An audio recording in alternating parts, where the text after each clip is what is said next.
En fait, au niveau de l'alimentation, il y a deux choses qui sont très importantes à comprendre. C'est que on pourrait croire que l'alimentation, c'est que du long terme. Ah bah ouais, faut perdre du poids, c'est en plusieurs mois. Pour faire ci, c'est en plusieurs temps, etc. L'alimentation pour les yeux, bah forcément ça va jouer quand on aura 40, 50 ans, etc. Actuellement, ça ne jouera pas. I took what was mine, now I won't let go of it. 'Cause I'm a hustler, yeah, I'm a Depuis, hustler. 'Cause depuis I'm tout a petit, j'ai vraiment hustler, ce yeah, schéma-là où bah, quand t'es petit, tu vas chez le médecin et il te dit prends ça. Et moi, j'ai toujours le réflexe de dire bah pourquoi? En fait, pourquoi tu me donnes ce médicament-là? Pourquoi tu me fais faire ça? Aujourd'hui, je reçois Clément Tillier, physiologiste et nutritionniste de la structure professionnelle GameWard. Clément s'intéresse de très près à l'impact de la nutrition, du sommeil et du sport sur la performance des e-sportifs. Son objectif est simple, amener chaque joueur professionnel vers l'excellence. Clément réalise des travaux de recherche avec d'autres professionnels du milieu et dès l'année prochaine, il entamera un doctorat afin de concrétiser davantage ses connaissances sur la performance des e-sportifs de demain. Clément, c'est un ami, mais objectivement, cette émission est une vraie mine d'or d'informations si tu souhaites en savoir plus sur ce qui peut te permettre de mettre en place un vrai cadre de performance. Je te souhaite vraiment un bon visionnage. always pushing through, always growing harder. When everyone is true, I'll be here longer. Salut Clément, comment tu vas? Salut, enchanté. Bah écoute, ça va très bien. Content d'être ici. Donc hâte de démarrer en tout cas. Ouais, génial, je suis trop content de te recevoir, franchement, je suis trop content. On démarre dans le vif du sujet. Donc, tu Ouais, es physiologiste et diététicien. Est-ce que tu exactement. pourrais nous en dire plus sur en quoi consiste ton travail? Est-ce que juste tu pourrais nous en dire un peu plus sur tes fonctions au sein de GameWard? Ouais, bien sûr. Bah, comme tu l'as très bien précisé, donc je suis diététicien nutritionniste depuis maintenant 3 ans et du coup en physiologiste de la performance du coup à l'université Paris Descartes et en même temps chargé de la performance du coup pour GameWard, du coup une structure e-sportive assez assez en vogue. Et donc, quels vont être mes objectifs du coup là-bas? Ça va être de m'occuper de tout l'aspect performance qui ne touche pas directement aux jeux vidéo. Donc pour les joueurs donc de n'importe quel jeu, que ce soit Fortnite, LoL, NBA 2K, etc. Donc l'intérêt c'est vraiment de travailler avec eux sur tous les à côté, tout l'écosystème, en fait, tout l'hygiène de vie globale, donc qui va toucher à la fois la nutrition, la préparation physique, le sommeil, la vision, la posture, etc. Vraiment travailler avec d'autres spécialistes, notamment le coach mental, l'ostéopathe, etc. pour vraiment trouver le meilleur équilibre possible pour améliorer les performances e-sportives et de manière générale des joueurs professionnels de jeux vidéo du coup chez GameWorld. Et donc c'est vraiment ça dans les grandes lignes l'intérêt. Ok, génial. D'après ton expérience, depuis maintenant ces quelques mois, ces quelques années, est-ce que tu pourrais me faire un petit bilan sur ce que tu observes? Est-ce que tu observes des tendances? Quel bilan que tu peux faire des joueurs e-sport? Est-ce qu'ils prennent soin de leur santé, de leur sommeil? Est-ce qu'il y a besoin véritablement de faire une vulgarisation, de montrer les impacts véritablement de tous ces aspects-là? Est-ce que tu peux nous partager un peu tes retours d'expérience? Est-ce que tu as été surpris peut-être d'avoir certaines remarques, de voir certains aspects? Je te laisse développer la chose. Alors ouais clairement du coup bah, ça fait bientôt bah, ça fait plus d'un an que je suis chez GameWorld donc je commence un peu à avoir l'expérience du domaine et euh, Et c'est clair que en gros, le bilan, notamment sur les joueurs, etc., il montre bien qu'il y a une attente de plus en plus des professionnels d'e-sport vis-à-vis de tous les à côté. Comme un sportif professionnel a son médecin, son ostéo, son diète, son prépa physique, etc. Et finalement, il y a quelqu'un qui va coordonner un peu tout ça au-dessus. Et ben, il y a vraiment ce même engouement de plus en plus alors et des structures mais et surtout des joueurs vis-à-vis de ça notamment quand ils voient à quel point c'est quelque chose qui est vraiment pertinent, notamment chez les plus grosses structures, notamment chez Rogue, Mad Lion, etc., qui ont vraiment cet écosystème-là présent. Et ben, grâce à eux, ça démocratise un peu la chose. Et c'est vrai et c'est qu'il y a vraiment une progression. Après, pour répondre à la deuxième partie, c'est vrai que on est encore dans quelque chose qui est très nouveau, très récent, donc c'est encore difficile à mettre en place. Et notamment, il y a vraiment une différence entre, on va dire, trois catégories de, de, de joueurs. C'est, on va dire, ceux qui sont, bon, alors, très peu attirés vers ça parce que ils ont un mode de vie qui est de manière assez générale toujours le même et ils n'ont pas trop envie de changer leurs habitudes, même si on essaye de leur montrer que ça peut être intéressant. La deuxième type de personne, c'est un joueur qui va simplement vouloir avoir les choses à faire, mais pas simplement essayer sans essayer vraiment de les comprendre, Mhm. mais qui veut quand même bah, se rentrer dans le jeu, etc. Et tester pour lui, etc.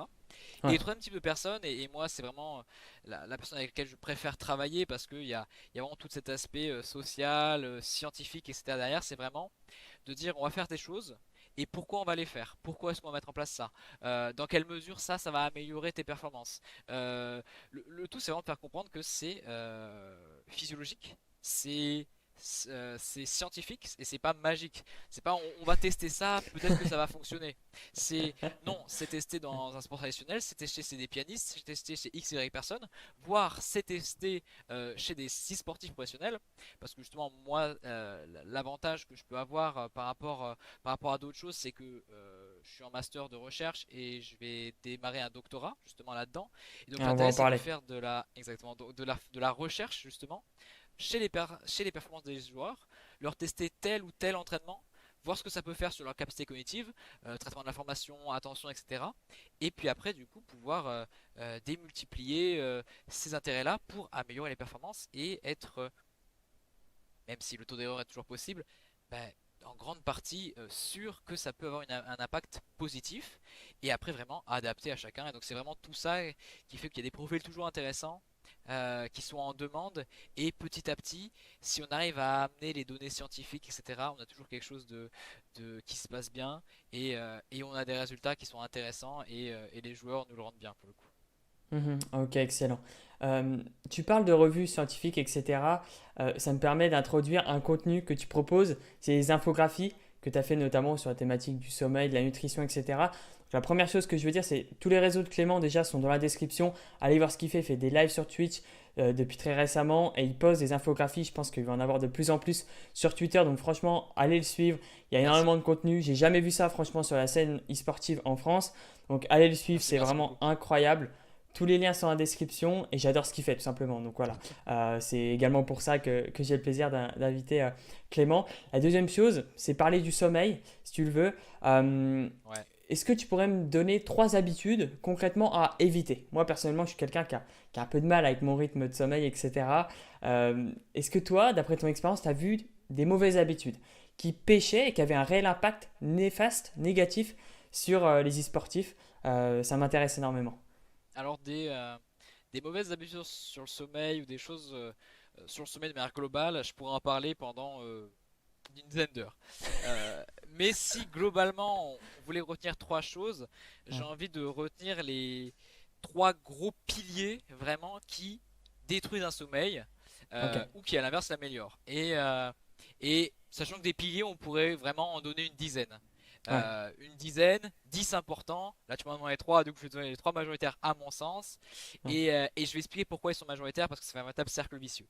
Ouais. Le premier pilier, ça va être forcément la lumière bleue, les écrans.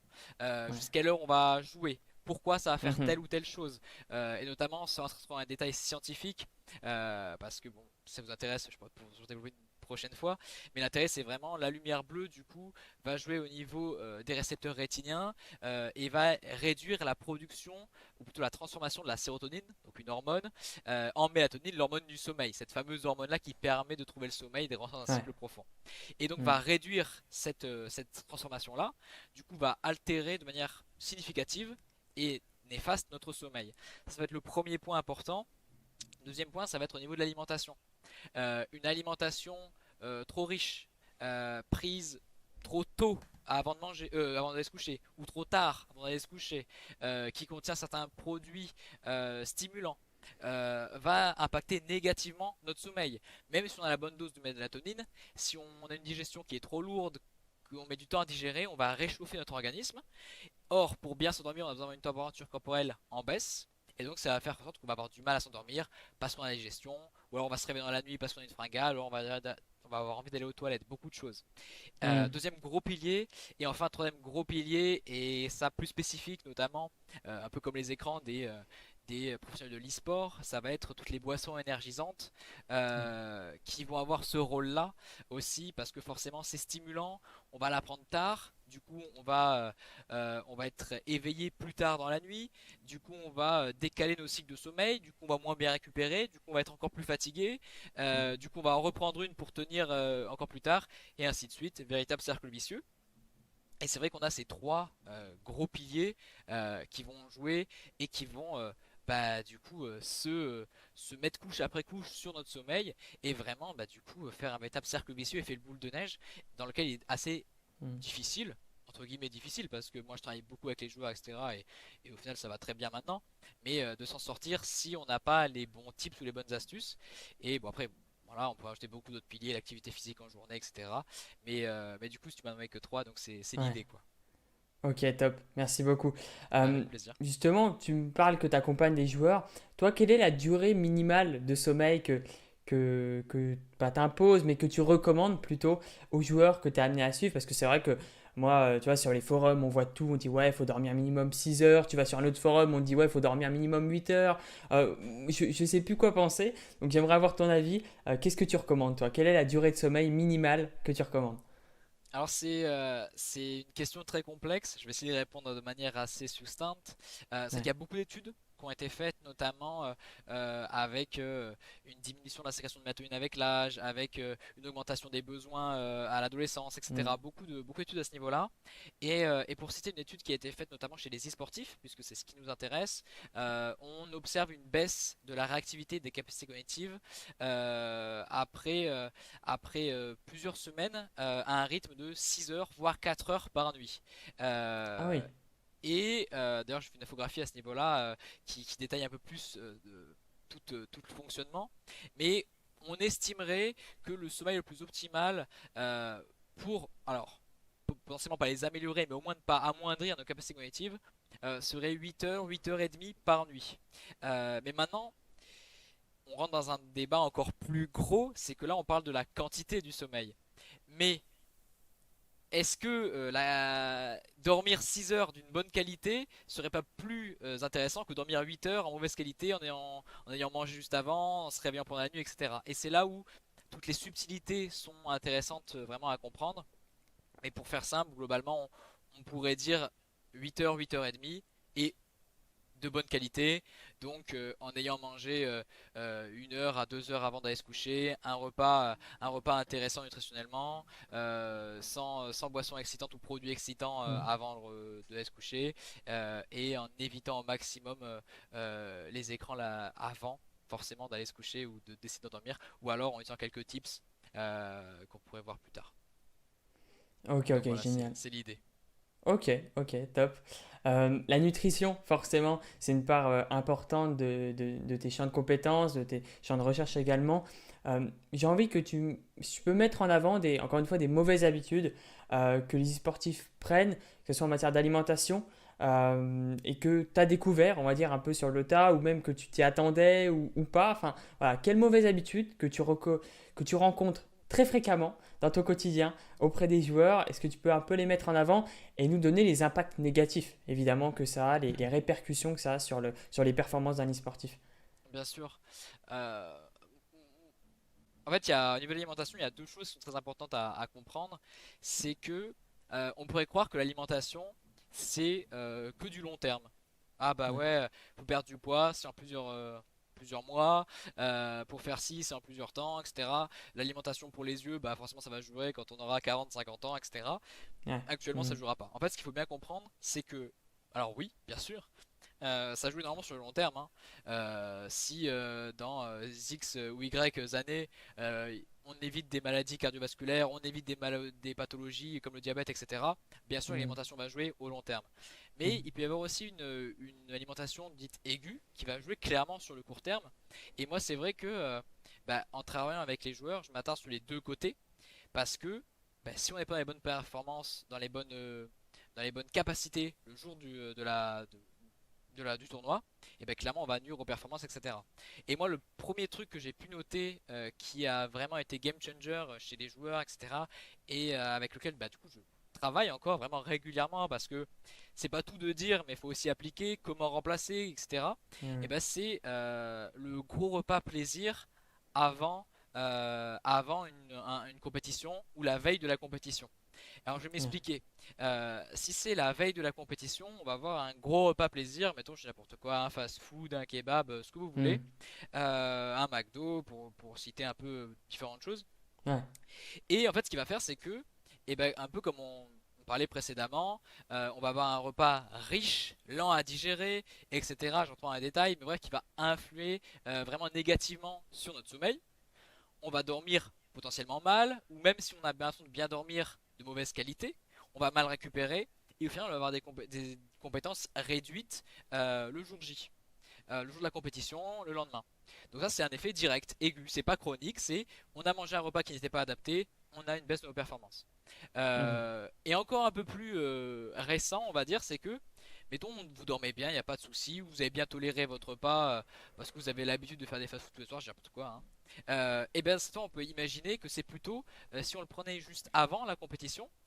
Pourquoi? Parce que quand on va manger un gros repas, lent à digérer et lourd, on a ce qu'on appelle un phénomène du coup d'ischémie en gros, où tout notre influx sanguin est réquisitionné en grande partie par la digestion.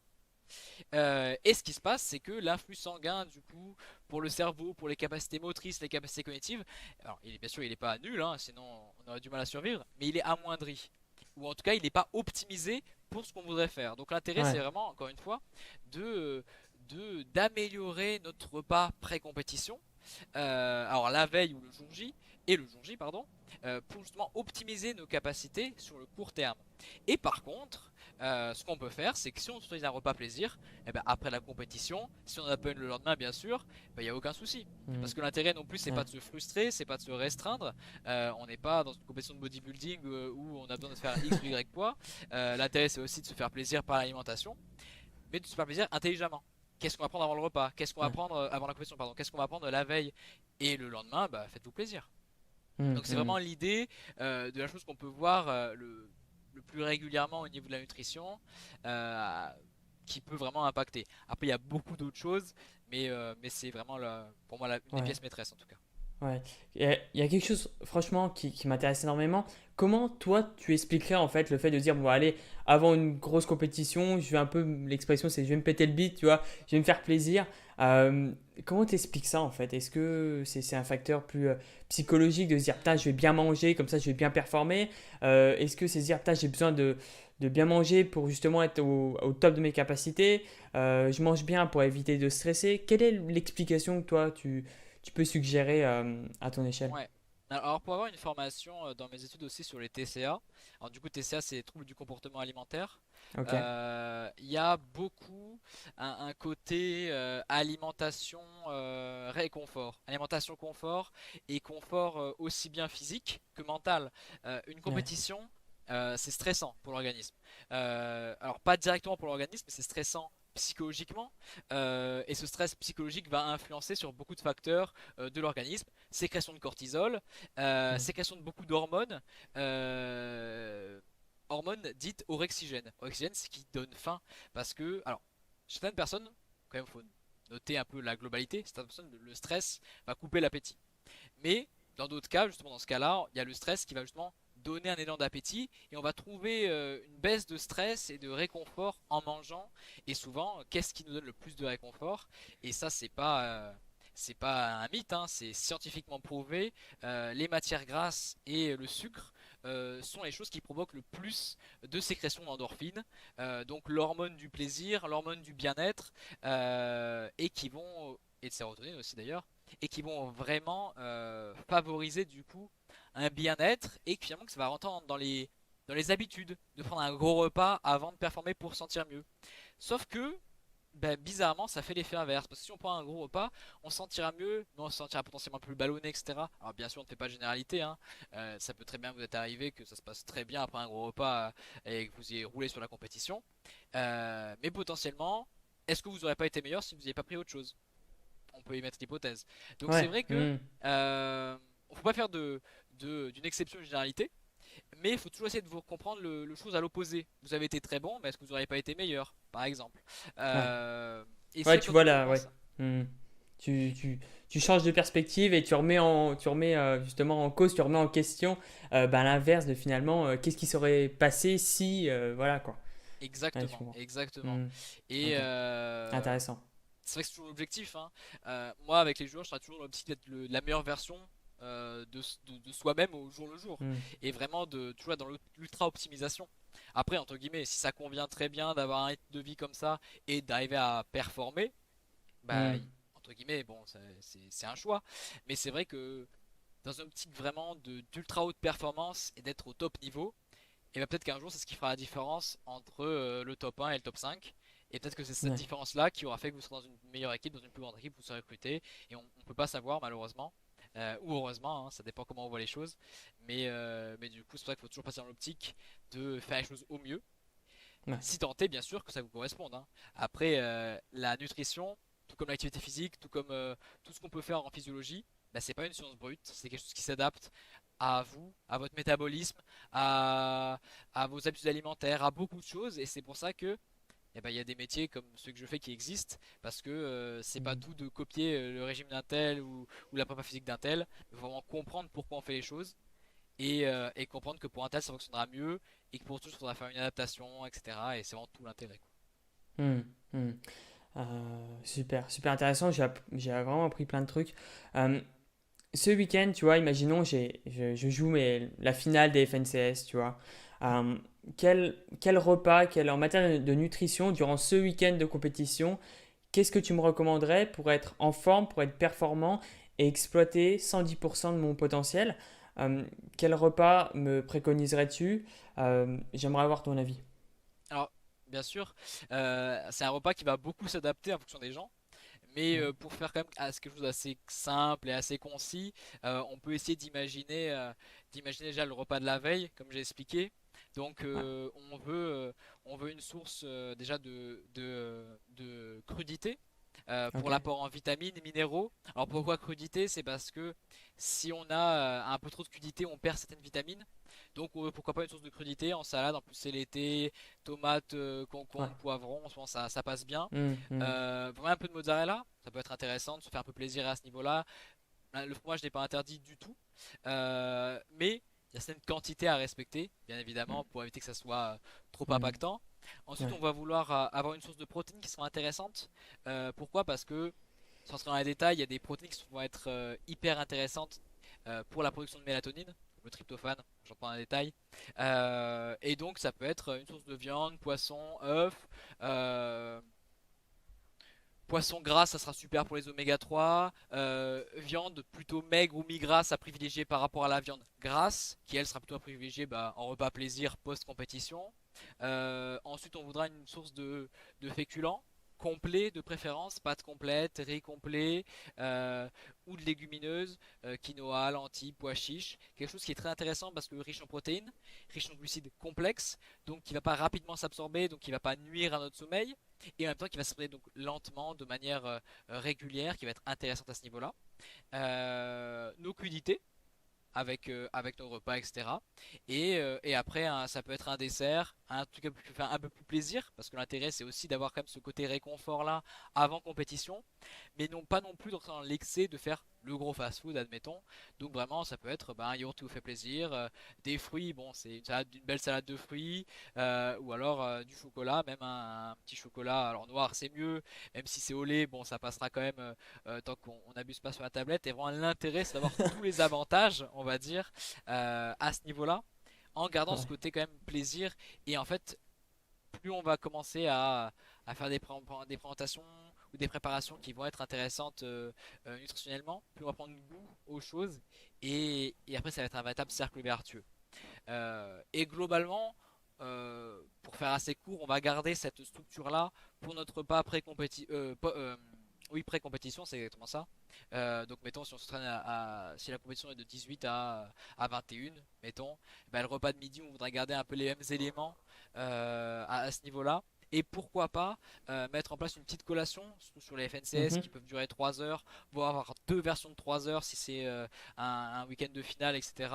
Euh, donc pourquoi pas une petite collation en place avec bah, du coup déjà une bonne hydratation globale sur la journée, très Ok. importante sur la journée et bah du coup ça peut être des oléagineux, des graines oléagineuses donc noix, amandes, noisettes, un peu de pain complet, ça peut être quelques fruits, ça peut être voilà beaucoup de choses à ce niveau-là qui peuvent être intéressantes, voire même des quelque chose d'un peu plus consistant pour ces personnes qui ont besoin de plus manger.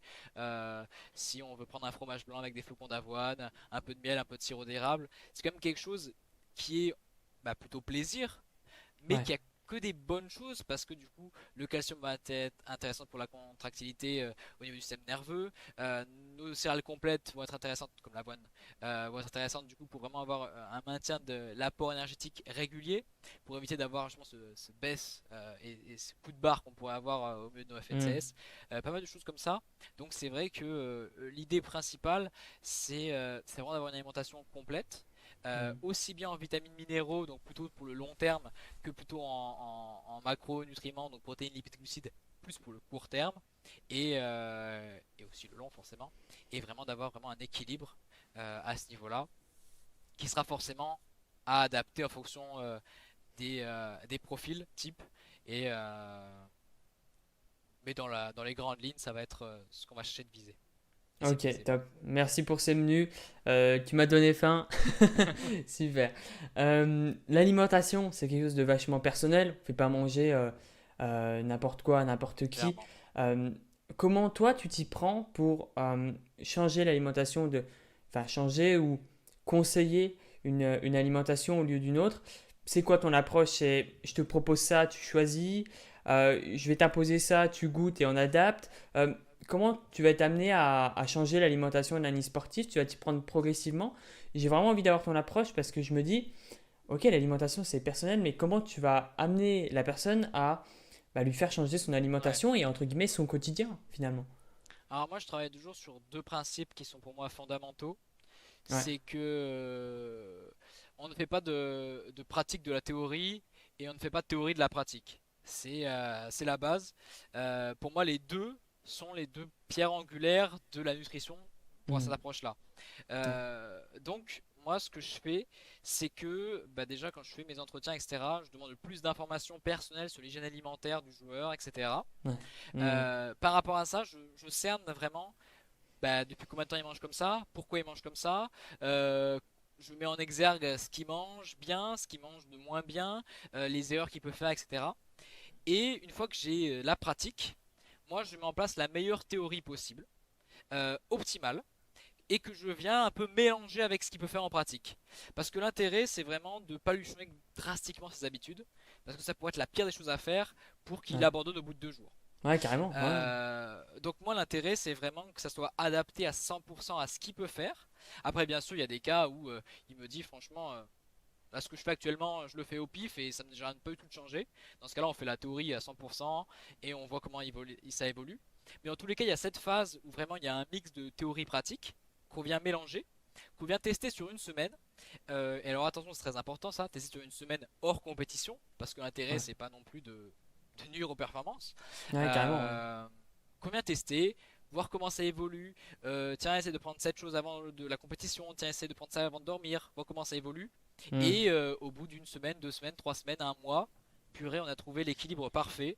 Je me sens bien quand je joue, je dors bien, je me sens bien quand je fais du sport, j'ai une activité physique qui est optimale, j'ai des performances qui sont optimales, je me sens réactif, je me sens dynamique en jeu. Ben, on a tout gagné en fait. Maintenant, Ouais. tu as un schéma qui fonctionne chez toi, qui fonctionnera pas chez X, qui fonctionnera pas chez Y, qui fonctionnera pas chez ton voisin, mais chez toi il fonctionne, ben on a tout gagné en fait. Et maintenant, dans les meilleures conditions pour performer, et alors bien sûr, c'est pas pour ça que ça va pas changer, hein. En Ouais. Hmm. grandissant, en vieillissant, etc. Potentiellement, on a besoin de faire des ajustements. Mais une fois qu'on a notre base alimentaire qui est notre socle stable, et ben mettre en place les différents échelons, soit en pyramidal, du plus on va dire basique et large jusqu'au plus spécifique, et ben c'est hyper simple parce qu'il n'y a plus qu'à faire deux, trois petites modifications, deux, trois petits Ouais. changements, deux, trois Hmm. petits ajustements et, euh, et on arrive toujours à être quelque chose qui est vraiment ultra intéressant, ultra personnalisé, ultra adapté aux Ouais. besoins, etc. Hmm. Tu parlais tout à l'heure de la phase justement théorie et pratique. Justement, ne pas confondre les deux, chaque chose en son temps, et il est important de respecter ces deux étapes. Est-ce que tu pourrais donner un exemple de théorie, concrètement, je sais pas, chez un joueur que tu as accompagné, peu importe, qu'on puisse imaginer ou voir à quoi ça correspond, la théorie, jusque où tu vas par exemple dans la théorie, et la pratique, la mise en pratique, combien de temps, comment tu mets ça en place, quel suivi t'apportes dans la pratique. Ça m'intéresse d'avoir du concret pour le coup. Bah, par exemple, quelque chose qui est vraiment hyper concret puisque c'est des mathématiques, Ouais. c'est la théorie du besoin énergétique. Quand on est adulte, parce que les calculs sont différents quand on est un peu ado, etc. Donc on va partir pour quelqu'un Hmm. d'adulte qui aura 18 ans. Ouais. Le métabolisme de base se calcule par une formule, bon, assez complexe, je ne vais pas détailler là, qui est très théorique. Et quand on fait un peu les tests sur une semaine, c'est déjà arrivé, on se dit, du coup, toi, tu vas manger par rapport à ton métabolisme de base, ou plutôt par rapport à ta dépense énergétique, parce que la dépense énergétique, c'est le métabolisme de base multiplié par le nombre d'activités physiques qu'on fait, etc. Donc, tu vas manger par rapport à ta dépense énergétique, et qu'est-ce qu'on se rend compte? Que la personne gagne du poids, admettons, ou que la personne perd du poids. Et là, on se dit, c'est pas normal. Elle mange par rapport à ses besoins théoriques. Donc, normalement, elle devrait être stagnante. Pourtant, lorsqu'on s'intéresse un peu plus à ça et qu'on va un peu dans le parcours historique du patient, ben, on se rend compte que ça fait plusieurs années qu'il mange d'une certaine façon. Et là, on comprend bien que la nutrition, c'est pas des calculs mathématiques, parce que son métabolisme a changé. Son organisme métabolise moins bien, ou mieux, ou digère moins bien, ou mieux les nutriments qu'il ingère, l'alimentation qu'il consomme, etc. Donc il stocke plus, ou alors il stocke moins. Et on se rend compte vraiment qu'au final, et ben en adaptant le théorique par rapport à lui, ce qu'il faisait depuis plusieurs années, et en comprenant vraiment pourquoi le système hormonal a été modifié, etc.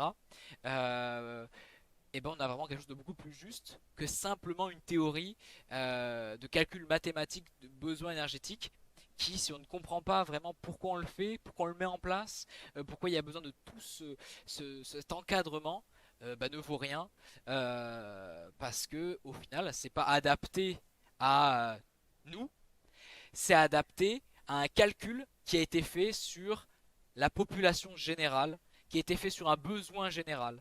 Et donc au final, on a quoi? On a un calcul fait et utilisable pour la moyenne. Mais est-ce que vous êtes la Ouais. moyenne? Hmm. Non. Hmm. Et Et ouais. ouais, il y a quelque chose que je remarque chez les différentes personnes, mais que tu mets vraiment en avant, toi, c'est le fait d'expliquer en fait, et du pourquoi. Pourquoi telle alimentation et que le joueur, généralement on a affaire à des jeunes, hein. Quand je dis des jeunes, c'est des personnes qui ont 16 ans, 17 ans, 18 ans, jeunes dans la vie active, etc. Et on leur dit, ok, ben, il faut une bonne alimentation, il faut faire du sport, il faut une activité physique, etc. Mais pourquoi en fait? Et je pense que toi, je pense que c'est une de tes piliers, j'ai envie de dire, de ta méthode véritablement, c'est d'expliquer pourquoi. Pourquoi manger sainement, pourquoi tu vas prendre telle alimentation et pas une autre, pourquoi l'accompagnement va se dérouler d'une telle façon et pas d'une autre, c'est vraiment pourquoi, c'est ça un peu ta recette ou ton Ouais, secret ma pour marque de fabrique, amener je à... pense. Ouais, Ouais, exactement. En fait, moi, depuis tout petit, j'ai vraiment ce schéma-là où, bah, quand t'es petit, tu vas chez le médecin et il te dit prends ça. Et ouais, moi, ça j'ai reste. toujours le réflexe de dire bah pourquoi? En fait, pourquoi tu me donnes ce médicament-là? Pourquoi Ouais, tu me fais faire ça? Et pour moi, si on fait quelque chose sans le comprendre, de même que si on prend un diète X ou Y qui te dit bah, mange ça, mais qui t'explique pas pourquoi tu dois manger ça, pourquoi tu manges ça et pas autrement, mais en fait, qu'est-ce que ça fait? Ça fait qu'on est complètement dépendant de ce praticien parce qu'on n'est pas capable de comprendre les choses. Et moi, je suis vraiment dans l'optique d'autonomiser la personne, de lui faire comprendre que euh, elle est actrice de ces modifications, de son alimentation, de son mode de vie, et que c'est l'acteur principal de tout ça. Et moi, je suis seulement là pour distribuer les clés, mais au final, c'est à elle d'ouvrir les portes. Et je pense que c'est vraiment comme ça que tu as vraiment cette gratification de dire bah, c'est moi qui fais la démarche de. Et, euh, et je pense que j'ai toujours besoin de ça. Et donc, c'est vrai que je pense que naturellement, j'ai besoin d'expliquer aux gens pourquoi il faut faire ça. Parce que j'ai vraiment envie de les accompagner plutôt que de simplement les rendre dépendants d'une alimentation qui va être changeante, etc., et que ça peut adapter. Donc c'est vraiment l'idée Hmm, hmm. d'accompagnement, etc. Ok, emmener vers l'autonomie, c'est un de tes objectifs premiers dès Ouais, que tu prends en charge un joueur. Ouais. exactement. Bien sûr, parce que ça s'adapte, mais, Hmm, euh, mais du coup, l'idée c'est que si un jour il est plus chez GameWard ou si un jour il fait plus appel à mes services, et ben il est comme cette trace de moi de toute l'information que j'aurais pu lui donner, que j'aurais pu hmm. lui procurer, et qu'il soit pas en mode purée, Clément est plus là, c'est la fin de ma vie, Ouais, allez hop, fast food, etc. Non, ouais, parce que ouais. tu sais comment manger maintenant, tu sais comment remplacer les aliments, tu sais à quel moment te faire plaisir, tu connais des tips pour prendre des aliments plaisir, etc. Et c'est vraiment le plus important à mon sens en tout cas. Ouais, ok, génial. C'est un peu Euh, l'intérêt, pardon, je te non, coupe mais un dis-moi, peu, dis-moi. mais c'est vrai que c'est un peu l'intérêt pour moi de faire un métier dans le médical, c'est que c'est un métier où il faut donner de sa personne et, euh, et je pense que c'est une des principales qualités qu'on peut avoir et vraiment avoir cette envie de partager quoi. Hmm, ouais, tout à fait. Dès l'année prochaine, tu vas entamer justement des travaux de recherche. Est-ce que tu pourrais nous en dire un peu plus sur ben, en quoi ça va consister, à quel public tu vas t'adresser, quel objectif est visé derrière ces recherches-là? Est-ce que tu pourrais nous en dire plus? Ouais, bien sûr. Alors du coup, dès cette année, donc j'ai fait un travail de recherche chez des sportifs donc de TPS, donc chez les joueurs de Fortnite, de GameWard, Ouais. sur l'amélioration des performances cognitives. Et c'est vrai que donc j'ai fait ce qu'on appelle une étude pilote dans le milieu. C'est-à-dire qu'en gros, pour faire simple, une pré-étude qui permettra de cibler des choses plus spécifiques pour les prochaines fois. Et donc là, l'idée de mes futurs travaux, futurs mémoires, thèses, etc., c'est vraiment de travailler sur l'amélioration des performances cognitives des joueurs par un programme d'entraînement spécifique, physique, par un programme d'alimentation spécifique, euh, le cumul des deux, et avec pas mal de tests, etc., de voir l'alimentation et aussi la préparation physique qui peut être la plus intéressante de manière chronique, donc sur la semaine, de manière aiguë avant la compétition, et tout ça chez les joueurs professionnels. Parce que l'intérêt, c'est vraiment de amener le plus haut niveau encore plus haut, de faire ce qui peut faire la différence entre le deuxième et le premier, entre le dixième et le centième, et vraiment avoir ce plus très important chez les joueurs de haut niveau, qui n'a encore jamais été fait, parce que toutes les recherches ont été faites chez les amateurs. Or, Hmm, des gens qui ont des capacités cognitives hyper développées, comme les joueurs de haut niveau, alors je dis pas forcément les professionnels, mais les joueurs qui se hmm, sentent ouais, vraiment de haut niveau et pas qui jouent de temps en temps comme ça à Fortnite ou à LoL ou à hmm, n'importe quel autre jeu, pour vraiment pouvoir trouver des études fiables à ce niveau-là. hmm. Et donc c'est vraiment vers là que je me penche et donc j'ai vraiment hâte en tout cas, vraiment vraiment hâte. Ok, Là l'étude s'est génial. très très bien passée. J'ai eu un super mémoire, un super jury. D'ailleurs j'ai eu le prix de l'innovation parce que c'est quelque chose qui n'a jamais été vu encore. Bravo. Ouais. Donc vraiment vraiment hâte de continuer dans cette voie. Génial. Aller chercher l'excellence vers les joueurs du haut niveau en e-sport, chez les e-sportifs, si je peux résumer Exactement. tes travaux. Génial. Je suis trop content. J'ai appris beaucoup, beaucoup, beaucoup de choses dans cette émission. J'espère que vous aussi. J'adore les mots de la fin, comme toutes les personnes que j'invite sur cette chaîne. Est-ce que tu auras un mot de la fin pour les mois futurs qui t'attendent, pour les e-sportifs qui nous regardent actuellement? Je te laisse le mot de la fin. Bah écoute, merci pour ce mot de la fin. Bah, en tout cas, merci à tous d'avoir du coup d'avoir regardé cette vidéo. Moi, ça m'a fait extrêmement plaisir de partager toutes ces informations-là.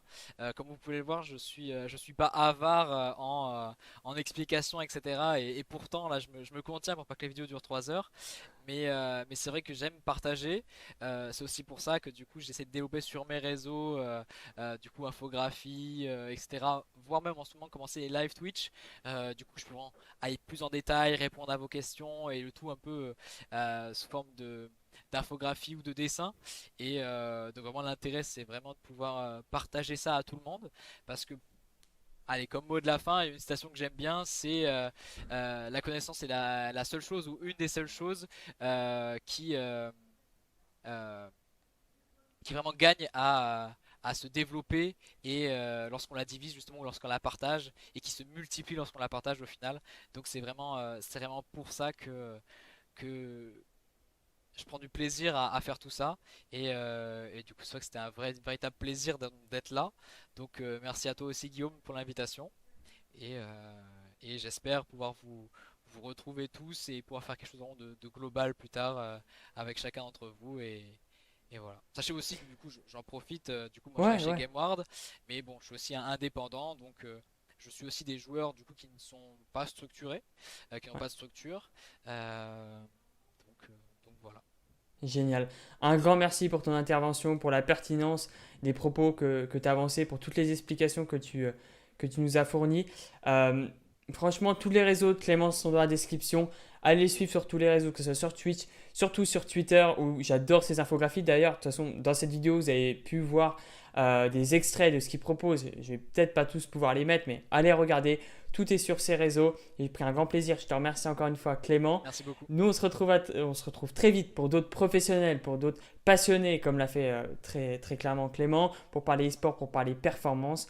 Je te remercie Clément. On se Avec retrouve à très plaisir. vite. C'était Guillaume. Ciao, ciao. Ciao.